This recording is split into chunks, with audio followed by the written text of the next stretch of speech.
नया क्लास में सीखने वाले हैं जो कि बायोलॉजी। बायोलॉजी का आज हम लोग मॉडल सेट 2 देखने वाले हैं। बायोलॉजी का मॉडल सेट 1 हो गया है और फिजिक्स केमिस्ट्री का मॉडल सेट 3 तक हो गया है और आज हम लोग बायोलॉजी के मॉडल सेट 2 देखने वाले हैं। मॉडल सेट 1 हो गया है, डिस्क्रिप्शन में लिंक है, जाकर वहां से आप देख सकते हैं। सभी सब्जेक्ट का 5 सेट प्रोवाइड किया गया है हमारे AK2 एजुकेशन के द्वारा। यह सभी मॉडल सेट AK2 एजुकेशन के द्वारा बनाया गया है, जिसमें से 90% लौटने की गारंटी दिया जाता है। अगर आप इस 5 सेट को पढ़ लेते हैं तो आप भी 400 प्लस मार्क्स ला सकते हैं। 400 प्लस मार्क्स लाना चाहते हैं तो इस मॉडल सेट को पूरा देखिए और प्लेलिस्ट का लिंक मिल जाएगा नीचे डिस्क्रिप्शन में, वहां से जाकर सभी विषय के 5-5 सेट पढ़ सकते हैं। और 10th का नया क्रैश कोर्स स्टार्ट हो गया है जो कि 10 जनवरी से चल रहा है। डेली सुबह 7 बजे चलता है, सुबह मॉर्निंग में 7 बजे चलता है। तो आप अपने छोटे भाई बहन को जरूर इस चैनल पर विजिट करें। बिल्कुल फ्री में कंप्लीट तैयारी कराई जाती है और सभी का PDF बिल्कुल फ्री में मिलेगा। ये जो स्क्रीन पर नंबर दिख रहा है, इस नंबर पर आप व्हाट्सअप कर सकते हैं और जो PDF चाहिए इस नंबर पर आप बोल सकते हैं। बिल्कुल फ्री में प्रोवाइड किया जाएगा सभी PDF। तो चलिए आज के बायोलॉजी के नए क्लास को स्टार्ट करते हैं जो कि बायोलॉजी के मॉडल सेट 2 है। चलिए इस सेट 2 को स्टार्ट करते हैं। फर्स्ट क्वेश्चन दिया गया है कि जीवन की रासायनिक उत्पत्ति का सिद्धांत, जीवन की रासायनिक उत्पत्ति का सिद्धांत किसके द्वारा बतलाया गया? रासायनिक उत्पत्ति का सिद्धांत है जो जीवन का, यह किसके द्वारा बतलाया गया? ऑप्शन ए में दिया गया है मिलर एवं फ्रॉक्स, ऑप्शन बी में दिया गया है ऑपेरिन एवं हेल्डेक्स, ऑप्शन सी में दिया गया है मिलर एवं बार्टसन और ऑप्शन डी में दिया गया है बार्टसन एवं मेलविन। तो जो जीवन की रासायनिक उत्पत्ति के सिद्धांत जो है यह किसके द्वारा बतलाया गया है? तो अपेरिन एवं हेल्डन के द्वारा बताया गया। किसके द्वारा? तो अपेरिन एवं हेल्डन ने बताया कि जीवन की रासायनिक उत्पत्ति का सिद्धांत बताए, अपेरिन एवं हेल्डन बताए। चलिए अगला क्वेश्चन देखते हैं। अगला क्वेश्चन दिया गया है कि निम्नलिखित में से किसके द्वारा जैव विकास का स्पष्ट प्रमाण प्राप्त हुआ? किसके द्वारा जैव विकास का स्पष्ट प्रमाण प्राप्त हुआ? जैव विकास जो है इसका स्पष्ट प्रमाण किसके द्वारा प्राप्त हुआ? जीवाश्म के द्वारा या अवशेषीय अंग के द्वारा या आकारिकी के द्वारा या भूडूर के द्वारा? तो किसके द्वारा जैव विकास का स्पष्ट प्रमाण प्राप्त हुआ? तो यह जो प्राप्त हुआ जीवाश्म के द्वारा स्पष्ट प्रमाण प्राप्त हुआ कि जैव विकास का स्पष्ट प्रमाण जीवाश्म के द्वारा प्राप्त हुआ, जो कि ऑप्शन नंबर ए में दिया गया है, इसका राइट आंसर हो जाएगा। चलिए अगला क्वेश्चन देखते हैं। अगला क्वेश्चन दिया गया है कि लीडर वर्ग के प्रयोग किससे संबंधित था? लीडर वर्ग का प्रयोग किससे संबंधित था हमें बताना है। उत्परिवर्तन से या उपार्जित से या अनुकूलन से या कृत्रिम चयन से? तो किसके द्वारा लीडर वर्ग का प्रयोग किसके द्वारा संबंधित था? तो किससे संबंधित था लीडर वर्ग? तो यह संबंधित था अनुकूलन से। किससे? तो अनुकूलन से संबंधित था लीडर वर्ग का प्रयोग। चलिए अगला क्वेश्चन देखते हैं। अगला क्वेश्चन दिया गया है, काफी इंपॉर्टेंट क्वेश्चन है। डार्विन फ्री चेंज इनमें से किसका उदाहरण है? डार्विन फ्री चेंज जो है यह किसका उदाहरण है हमें बताना है। 4 विकल्प आपके सामने है, तो जल्दी जल्दी आप लोग कमेंट बॉक्स में जवाब दीजिए। तो डार्विन फ्री चेंज किसका उदाहरण है हमें बताना है। संयोजी कड़ी या अनुकूलन विकिरण या अभिसारी क्रम विकास या औद्योगिक मेलेनिज्म?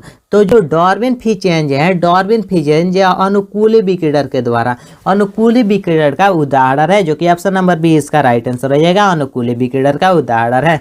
चलिए अगला क्वेश्चन देखते हैं। अगला क्वेश्चन दिया गया है कि निम्नलिखित में से कौन सा, इनमें से कौन सा अम्ल मिलर के प्रयोग से निर्मित हुआ? इनमें से कौन सा अम्ल मिलर के प्रयोग से निर्मित हुआ? तो कौन सा अम्ल मिलर के प्रयोग से निर्मित हुआ हमें बताना है। तो मिलर के प्रयोग से एनालीन अम्ल, एनानीन अम्ल है जो मिलर के प्रयोग से निर्मित हुआ। तो एलानीन हो जाएगा इसका right answer, option number D हो जाएगा इसका राइट आंसर, एलानीन हो जाएगा। चलिए अगला क्वेश्चन देखते हैं। अगला क्वेश्चन दिया गया है कि योग्यतम की उत्तराजीविका विचार किसके द्वारा प्रस्तुत किया गया?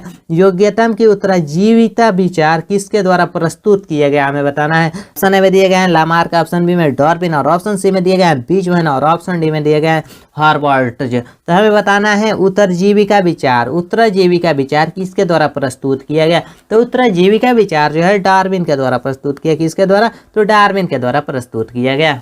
नेक्स्ट क्वेश्चन दिया गया है कि एंट अमीबा इनमें से क्या है? एंट अमीबा क्या है?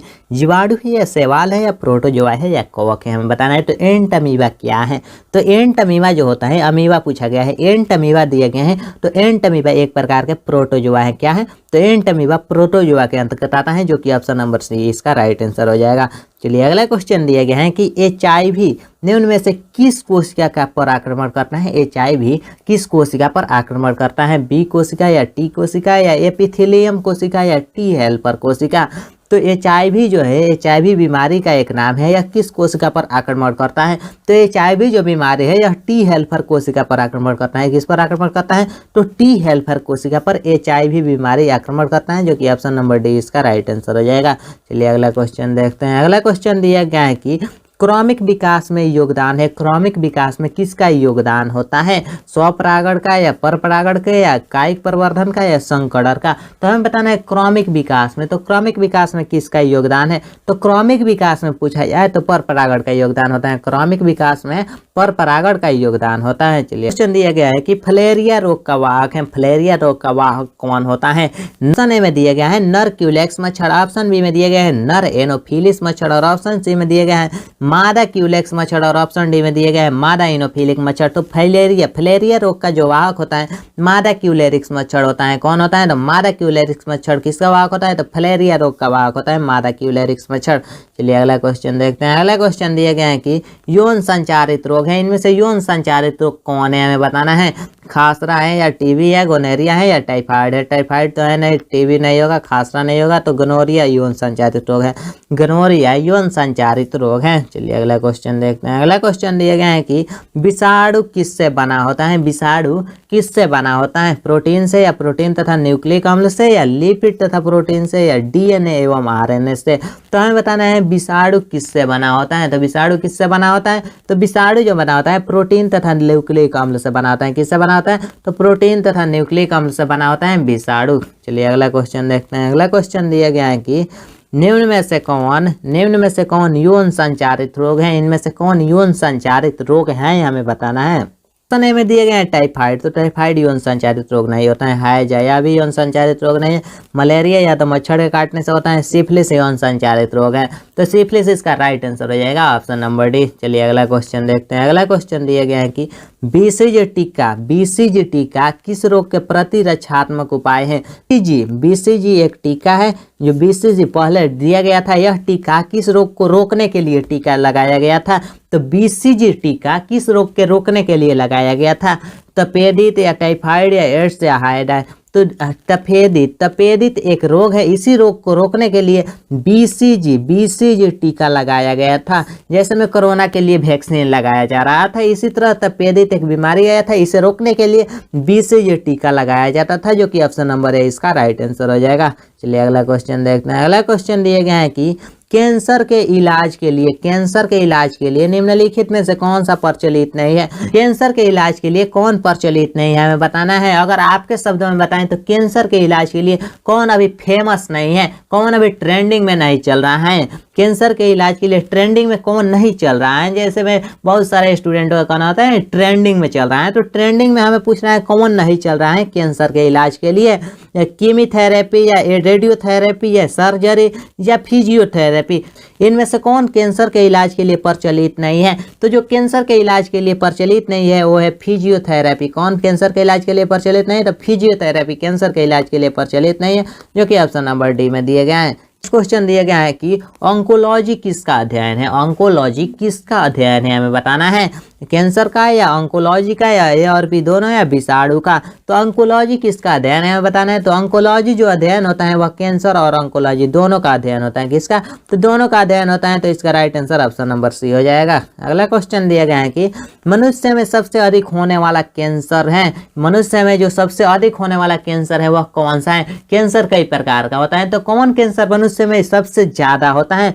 ऑप्शन ए में दिया गया है मिलेनोमा, ऑप्शन बी में दिया गया है लिम्फोमा, ऑप्शन सी में दिया गया है सर्कोमा और ऑप्शन डी में दिया गया है कार्सिनोमा। तो कौन सा कैंसर है जो मनुष्य में ज्यादा होता है? तो मनुष्य में जो ज्यादा होता है वह कार्सिनोमा कैंसर है, जो मनुष्य में सबसे ज्यादा होता है। ऑप्शन नंबर डी इसका राइट आंसर हो जाएगा, कार्सिनोमा कैंसर।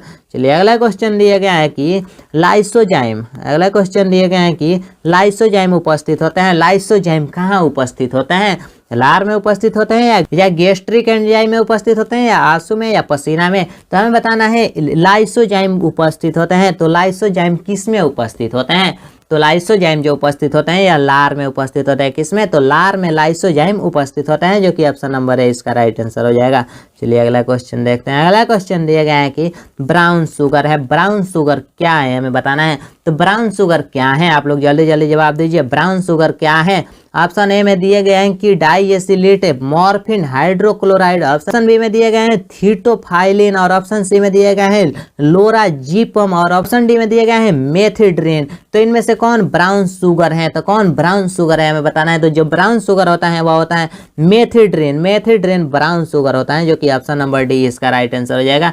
मेथिजीन जो है या ब्राउन शुगर है, ब्राउन शुगर हो जाएगा मेथिड्रिन। चलिए अगला क्वेश्चन देखते हैं, काफी इंपॉर्टेंट और भी क्वेश्चन है आपके बोर्ड एग्जाम के लिए। एसिटाबुलेरिया, एसिटाबुलेरिया इनमें से क्या है हमें बताना है। एसिटाबुलेरिया इनमें से क्या है? तो एसिटाबुलेरिया क्या है? एसिटाबुलेरिया ऑप्शन ए में शैवाल, ऑप्शन बी में प्रोटोजोआ, और ऑप्शन सी में जीवाणु, और ऑप्शन डी में दिया गया है विषाणु। तो हमें बताना है एसिटाबुलेरिया क्या है। तो एसिटाबुलेरिया जो होता है वह शैवाल होता है। एसिटाबुलेरिया क्या होता है? तो शैवाल है। एसिटाबुलेरिया क्या है? शैवाल है। काफी वीवीआई और इंपॉर्टेंट क्वेश्चन है आपके बोर्ड एग्जाम के लिए। यह क्वेश्चन हर साल पूछा जाता है और 2023 में आपको जरूर पूछा जाएगा। 100% गारंटी है AK2 एजुकेशन के द्वारा। तो शैवाल है एसिटाबुलेरिया। चलिए अगला क्वेश्चन की तरफ चलते हैं। अगला क्वेश्चन दिया गया है कि सर्वप्रथम निर्मित परजीवी, सर्वप्रथम निर्मित परजीवी गाय का नाम, सर्वप्रथम निर्मित परजीवी गाय का नाम इनमें से कौन सा है? सबसे पहले निर्मित परजीवी गाय का नाम इनमें से कौन सा है हमें बताना है। तो सबसे पहले निर्मित परजीवी गाय का नाम कौन है? ऑप्शन ए में डेजी, ऑप्शन बी में मेजी, और ऑप्शन सी में दिया गया है डॉली, और ऑप्शन डी में दिया गया है रोजी। तो सबसे पहले निर्मित परजीवी गाय का नाम जो था वह रोजी था, रोजी था। जो सबसे पहले निर्मित परजीवी गाय का नाम क्या था? तो रोजी, जो कि ऑप्शन नंबर डी इसका राइट आंसर हो जाएगा। चलिए अगला क्वेश्चन दिए गए हैं कि मिट्टी को उपजाऊ बनाने में सहायक है, मिट्टी को उपजाऊ बनाने में कौन सहायक है? तो मिट्टी को उपजाऊ बनाने में कौन सहायक है? कीटनाशक या जैविक खाद या ईस्ट या इनमें से सभी। तो मिट्टी को जो उपजाऊ बनाता है तो ये मिट्टी को उपजाऊ जैविक खाद बनाता है। जैविक खाद जब हम खेत में देते हैं, जैविक खाद जब हम खेत में देते हैं तो मिट्टी उपजाऊ होता है और हमारा फसल अच्छा होता है, जो कि जैविक खाद के माध्यम से होता है। जैविक खाद हम नहीं देते हैं तो फसल अच्छा नहीं होता है। चलिए अगला क्वेश्चन देख सकते हैं। अगला क्वेश्चन दिए गए हैं कि फ्लेवर सेवर, फ्लेवर सेवर इनमें से क्या है? फ्लेवर सेवर क्या है हमें बताना है। फ्लेवर सेवर क्या है? कीटनाशी है या चूजों की प्रजाति है या परजीवी टमाटर है या कीटनाशी प्रोटीन है? तो हमें बताना है फ्लेवर सेवर इनमें से क्या है। तो फ्लेवर सेवर जो होता है वह एक प्रकार के परजीवी टमाटर है। फ्लेवर सेवर परजीवी टमाटर होता है। फ्लेवर सेवर क्या है? तो परजीवी टमाटर है, जो कि ऑप्शन नंबर डी हो सी हो जाएगा इसका राइट आंसर। चलिए अगला क्वेश्चन देखते हैं। अगला क्वेश्चन दिया गया है कि विश्व की 20 कीमती ऊन देने वाले पश्मीना नस्ल हैं। विश्व में विश्व की 20 कीमती मतलब सबसे ज्यादा कीमती ऊन देने वाली जो पश्मीना नस्ल है वह कौन सा है? सबसे महंगा जिस ऊन का कीमत है वह कौन सी ऊन है? तो इनमें से किसके द्वारा ऊन, इसमें से किस नस्ल के द्वारा जो ऊन पैदा होता है वह सबसे महंगा बिकता है, सबसे ज्यादा कीमत पर बिकता है? भेड़ की ऊन या बकरी की ऊन या भेड़ बकरी सरकार की ऊन या कश्मीर भेड़ अफगान सरकार के? तो जो सबसे बेशकीमती ऊन होता है वह होता है कश्मीर भेड़ अफगान सरकार से। कश्मीर भेड़ अफगान सरकार यह एक नस्ल है। इस नस्ल के जो ऊन होता है वह सबसे बेशकीमती होता है, सबसे ज्यादा कीमती होता है, जो कि ऑप्शन नंबर डी इसका राइट आंसर हो जाएगा। चलिए अगला क्वेश्चन देखते हैं। अगला क्वेश्चन दिया गया है कि इनमें से कौन एक जैविक खाद नहीं है? जैविक खाद नहीं है हमें बताना है। जैविक खाद है नहीं, इनमें से कौन जैविक खाद नहीं है? तो कौन जैविक खाद नहीं है? ओजोटोबैक्टर या बेसिलस थ्यूरिजिएंसी या क्लास्ट्रीडियम या ओजोला? तो हमें बताना है जैविक खाद कौन नहीं है। तो जैविक खाद जो नहीं होता है वह बेसिलस थ्यूरिजिएंसी होता है। बेसिलस थ्यूरिजिएंसी जैविक खाद नहीं है। जैविक खाद कौन नहीं है? तो बेसिलस थ्यूरिजिएंसी जैविक खाद नहीं है, जो कि ऑप्शन नंबर बी इसका राइट आंसर हो जाएगा। चलिए अगले क्वेश्चन दिए गए हैं कि निम्न में से कौन सा एक कुक्कुट रोग है? कौन कुक्कुट रोग है हमें बताना है। कुक्कुट रोग कौन सा है? तो कुक्कुट रोग कौन है? ऑप्शन ए में दिए गए हैं एंथ्रेक्स, और ऑप्शन बी में दिए गए हैं पेरवाइन रोग, और ऑप्शन सी में दिए गए हैं रानीखेत, और ऑप्शन डी में दिए गए हैं मुंहपक्का खरपक्का रोग। तो इनमें से कौन रोग है जो कुक्कुट रोग है, कुक्कुट में पाया जाता है रोग? तो वह कौन सा रोग है जो कुक्कुट में पाया जाता है? तो रानीखेत एक रोग का नाम है। यह रोग कुक्कुट में पाया जाता है। किसमें पाया जाता है? तो कुक्कुट में पाया जाता है रानीखेत रोग। चलिए अगला क्वेश्चन देखते हैं। अगला क्वेश्चन काफी इंपॉर्टेंट क्वेश्चन है। निम्न में से कौन मुर्गियों की बीमारी नहीं है? इनमें से कौन मुर्गी की बीमारी नहीं है, हमें बताना है। मुर्गी की बीमारी है नहीं, इनमें से कौन मुर्गी की बीमारी नहीं है, हमें बताना है। तो मुर्गी की बीमारी नहीं है, ऑप्शन ए में रानीखेत, ऑप्शन बी में हैजा और ऑप्शन सी में दिए गए हैं अस्मट और ऑप्शन डी में दिए गए हैं बर्ड फ्लू। तो इनमें से कौन मुर्गियों की बीमारी नहीं है, हमें बताना है। तो रानीखेत तो कुक्कुट मुर्गियों की बीमारी है, हैजा भी मुर्गी की बीमारी है और बर्ड फ्लू भी मुर्गी की बीमारी है। एस्मट एक ऐसा बीमारी है जो मुर्गियों में नहीं पाया जाता है, मुर्गी में नहीं पाए जाते हैं एस्मट बीमारी, जो कि ऑप्शन नंबर सी इसका राइट आंसर हो जाएगा। चलिए अगला क्वेश्चन देखते हैं कि 28 नंबर क्वेश्चन, वीर्य का किस में हिमीकृत किया जाता है? वीर्य को किस में हिमीकृत किया जाता है? जल में या सामान्य रेफ्रिजरेटर में या तरल नाइट्रोजन में या इनमें से किसी में? तो वीर्य को किस में हिमीकृत किया जाता है? तो वीर्य को जब हिमीकृत करना होता है तो उसे तरल नाइट्रोजन में हिमीकृत किया जाता है। तरल नाइट्रोजन में वीर्य को हिमीकृत किया जाता है, जो कि ऑप्शन नंबर सी इसका राइट आंसर होगा। चलिए अगला क्वेश्चन देखते हैं। अगला क्वेश्चन दिया गया है कि गोल्डन सुनहरा धान में, गोल्डन सुनहरा धान में कौन सी विटामिन पाया जाता है? गोल्डन सुनहरा धान एक धान का नाम है। इस धान में कौन सा विटामिन पाया जाता है, हमें बताना है। B12 या ए विटामिन पाया जाता है, विटामिन डी या विटामिन सी? तो गोल्डन सुनहरा धान में जो विटामिन पाया जाता है, गोल्डन सुनहरा धान, नाम से ही आपको लग रहा है कि धान बहुत ही अच्छा है, तो बहुत ही अच्छा है, तो इसमें विटामिन ए पाया जाता है। कौन विटामिन? तो विटामिन ए पाया जाता है, जो कि ऑप्शन नंबर बी इसका राइट आंसर हो जाएगा, विटामिन ए।